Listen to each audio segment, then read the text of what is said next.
ಶ್ರೀ ಗುರುಭ್ಯೋ ನಮಃ. ವೀಕ್ಷಕರೇ, 2026ರ ಪರಭಾವ ನಾಮ ಸಂವತ್ಸರದ ಯುಗಾದಿಯ ಹೊಸ ವರ್ಷದ ಕಟಕ ರಾಶಿ ಅಂದರೆ ಕರ್ಕಾಟಕ ರಾಶಿಯವರ ಸಂಪೂರ್ಣ ಭವಿಷ್ಯವನ್ನು ತಿಳಿಸ್ಕೊಡ್ತಾ ಇದ್ದಾರೆ. ಸಂಪೂರ್ಣ ಮಾಹಿತಿಗಾಗಿ ನಮ್ಮ ಈ ಒಂದು ವಿಡಿಯೋನ ಕೊನೆವರೆಗೂ ನೋಡಿ. ಅದಕ್ಕಿಂತ ಮುಂಚೆ ಯಾರೆಲ್ಲ ನಮ್ಮ ಒಂದು ಚಾನಲ್ನ ಲೈಕ್ ಮತ್ತು ಸಬ್ಸ್ಕ್ರೈಬ್ ಮಾಡ್ಕೊಂಡಿಲ್ಲ, ಈಗಲೇ ಭಕ್ತಿಯಿಂದ ಲೈಕ್ ಮತ್ತು ಸಬ್ಸ್ಕ್ರೈಬ್ ಮಾಡ್ಕೊಳ್ಳಿ. ಮೊದಲಿಗೆ ಈ ಒಂದು ರಾಶಿಯವರ ಗ್ರಹ ಸಂಚಾರದ ಬಗ್ಗೆ ನೋಡೋದಾದ್ರೆ, ಮಾರ್ಚ್ 2026ರಿಂದ ನಿಮ್ಮ ರಾಶಿಯಿಂದ 9ನೇ ಮನೆಗೆ ಪ್ರವೇಶಿಸ್ತಾನೆ. ಇದನ್ನ ಭಾಗ್ಯಸ್ಥಾನ ಅಂತ ಕೂಡ ಕರೀತಾರೆ.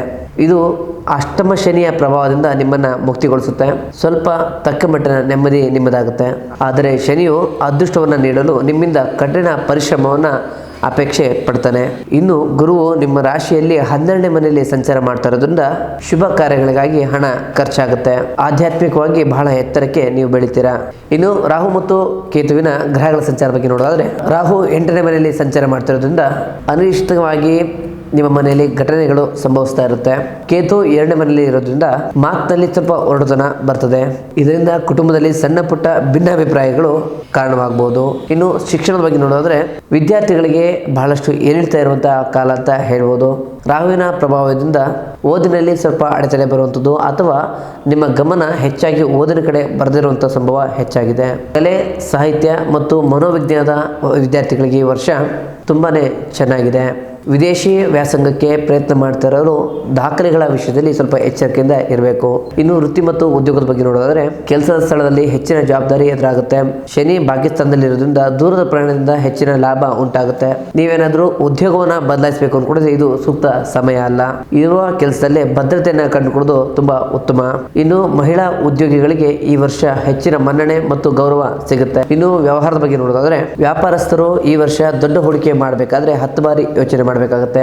ರಾಹು 8ನೇ ಮನೆಯಲ್ಲಿ ಇರ್ತಕ್ಕಂಥದ್ರಿಂದ ಅನಿಶ್ಚಿತ ಲಾಭನೂ ಕೂಡ ಆಗ್ಬೋದು, ಜೊತೆಗೆ ನಷ್ಟನೂ ಕೂಡ ಸಂಭವಿಸಬಹುದು.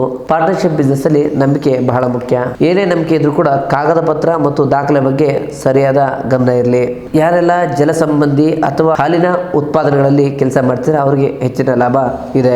ಇನ್ನು ಆರ್ಥಿಕ ವಿಚಾರವಾಗಿ ನೋಡೋದಾದ್ರೆ, ಆರ್ಥಿಕವಾಗಿ ಖರ್ಚುಗಳು ಹೆಚ್ಚಿರುತ್ತೆ. ಗುರುವಿನ 12ನೇ ಮನೆಯಲ್ಲಿ ಸಂಚಾರದ ಹೆಚ್ಚಾಗಿ ದಾನ ಧರ್ಮಗಳಿಗೆ ಹೆಚ್ಚಾಗಿ ಹಣ ಖರ್ಚಾಗುತ್ತೆ. ಅನಿಶ್ಚಿತವಾಗಿ ಸಿಗಬೇಕಂತ ಹಣ ಕೈ ಸೇರಬಹುದು. ಆದರೂ ಸಾಲವನ್ನು ಪಡೆಯೋದಾಗ್ಲಿ ಅಥವಾ ಸಾಲದಿಂದ ಸ್ವಲ್ಪ ದೂರ ಇರೋದು ತುಂಬಾ ಒಳ್ಳೆಯದು. ಇನ್ನು ಪ್ರೀತಿಯ ವಿಚಾರವಾಗಿ ನೋಡೋದಾದ್ರೆ, ಪ್ರೇಮ ಜೀವನದಲ್ಲಿ ಭಾವನೆಗಳ ಏರಿಳಿತಗಳು ಇರುತ್ತೆ. ಕರ್ಕಾಟಕ ರಾಶಿಯವರು ಮೂಲತಃ ಭಾವನಾ ಜೀವಿಗಳು ಆಗಿರೋದ್ರಿಂದ ಸಂಗಾತಿಯ ಸಣ್ಣ ಪುಟ್ಟ ಮಾತುಗಳು ನಿಮ್ಮನ್ನ ನೋಯಿಸಬಹುದು. ಯಾರೆಲ್ಲ ಮನೆಯಲ್ಲಿ ಮದುವೆ ವ್ಯವಸ್ಥೆಗೆ ಮುನ್ನುಗ್ತಾ ಇದ್ರೋ ಅವರಿಗೆಲ್ಲ ಮದುವೆ ಕಾರ್ಯದಲ್ಲಿ ಸ್ವಲ್ಪ ಅಡೆತಡೆಗಳು ಬರುವಂತಹ ಸಂಭವ ಇದೆ. ಇನ್ನು ಕುಟುಂಬದ ಬಗ್ಗೆ ನೋಡೋದಾದ್ರೆ, ಕುಟುಂಬದಲ್ಲಿ ಮಿಶ್ರ ವಾತಾವರಣ ಇರುತ್ತೆ. ಕೇತುವಿನ 2ನೇ ಮನೆಯಲ್ಲಿ ಸಂಚಾರ ಇರೋದ್ರಿಂದ ಕುಟುಂಬದ ಸದಸ್ಯರ ಜೊತೆಗೆ ಸಂವಹನ ಅಂದ್ರೆ ಮಾತನಾಡಬೇಕಾದ್ರೆ ಸ್ವಲ್ಪ ತಾಳ್ಮೆ ಇರಲಿ. ತಾಯಿಯ ಆರೋಗ್ಯದ ಬಗ್ಗೆ ಸ್ವಲ್ಪ ವಿಶೇಷವಾದಂತಹ ಕಾಳಜಿಯನ್ನು ವಹಿಸಿ. ಈ ವರ್ಷ ನಿಮ್ಮ ಮನೆಯಲ್ಲಿ ಸಣ್ಣ ಪುಟ್ಟ ರಿಪೇರಿ ಕೆಲಸಗಳಾಗಬಹುದು, ಸಣ್ಣ ಪುಟ್ಟ ನವೀಕರಣ ಕೆಲಸಗಳು ನಡೆಯುತ್ತೆ. ಇನ್ನು ಆರೋಗ್ಯದ ವಿಚಾರವಾಗಿ ನೋಡೋದಾದ್ರೆ, ಆರೋಗ್ಯದ ಬಗ್ಗೆ ಸ್ವಲ್ಪ ಜಾಗೃತವಾಗಿ ಇರಬೇಕು. ವಿಶೇಷವಾಗಿ ಎದೆಯ ಭಾಗದಲ್ಲಿ ನಿಮಗೆ ಸಮಸ್ಯೆಗಳು ಕಾಡಬಹುದು. ಶೀತ ಅಥವಾ ಅಲರ್ಜಿ ಸಮಸ್ಯೆಗಳು ಇದ್ರೆ ಸ್ವಲ್ಪ ಎಚ್ಚರವಾಗಿರಿ. ನಿಯಮಿತ ಯೋಗ ಮತ್ತು ಧ್ಯಾನವನ್ನ ಕಡ್ಡಾಯವಾಗಿ ಮಾಡಿ.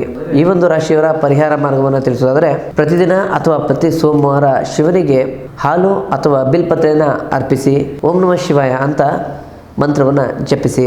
ಬಡವರಿಗೆ ಬಿಳಿ ಬಣ್ಣದ ಆಹಾರ ಅಂದರೆ ಅಕ್ಕಿ, ಸಕ್ಕರೆ ಅಥವಾ ಹಾಲು ಇದನ್ನು ದಾನವಾಗಿ ನೀಡಿ. ಶನಿವಾರ ನವಗ್ರಹ ದೇವಸ್ಥಾನದಲ್ಲಿ ರಾಹುಗೆ ದೀಪವನ್ನು ಹಚ್ಚಿ. ಇನ್ನು ಈ ರಾಶಿಯವರ ಅದೃಷ್ಟ ಸಂಖ್ಯೆ ಮತ್ತು ಬಣ್ಣದ ಬಗ್ಗೆ ನೋಡೋದಾದ್ರೆ, ಅದೃಷ್ಟ ಸಂಖ್ಯೆ 2, 7, 9. ಅದೃಷ್ಟದ ಬಣ್ಣ ಬಿಳಿ ಮತ್ತು ತಿಳಿ ಹಸಿರು. ಒಟ್ಟಾರೆಯಾಗಿ ಕರ್ಕಾಟಕ ರಾಶಿಯವರಿಗೆ ಈ ಒಂದು ಯುಗಾದಿಯ ವರ್ಷದಲ್ಲಿ ಅಷ್ಟಮ ಶನಿಯಿಂದ ಮುಕ್ತಿ ಸಿಗ್ತಾ ಇರೋದು ದೊಡ್ಡ ಸಮಾಧಾನ. ನೀವು ದೈವಬಲ ಮತ್ತು ಆತ್ಮವಿಶ್ವಾಸವನ್ನು ಹೆಚ್ಚಿಸಿಕೊಂಡ್ರೆ ಈ ವರ್ಷದ ಎಲ್ಲಾ ಸವಾಲುಗಳನ್ನ ಸುಲಭವಾಗಿ ಎದುರಿಸ್ತೀರಾ. ಒಟ್ಟಾರೆಯಾಗಿ ಇದಾಗಿತ್ತು ಕರ್ಕಾಟಕ ರಾಶಿಯವರ ಯುಗಾದಿಯ ಹೊಸ ವರ್ಷದ ಸಂಪೂರ್ಣ ಭವಿಷ್ಯ. ಹಾಗೆ ನಿಮ್ಮ ಜೀವನದಲ್ಲಿ ಯಾವುದಾದ್ರು ಸಮಸ್ಯೆಗಳಿದ್ರೆ ನಮ್ಮನ್ನು ನೇರ ಭೇಟಿಯಾಗಲು ಕೆಳಗೆ ಕಾಣ್ತಿರೋ ನಂಬರ್ಗೆ ಕರೆ ಮಾಡಿ. ಮುಂದಿನ ವಿಡಿಯೋದಲ್ಲಿ ಸಿಗೋಣ. ಧನ್ಯವಾದಗಳು.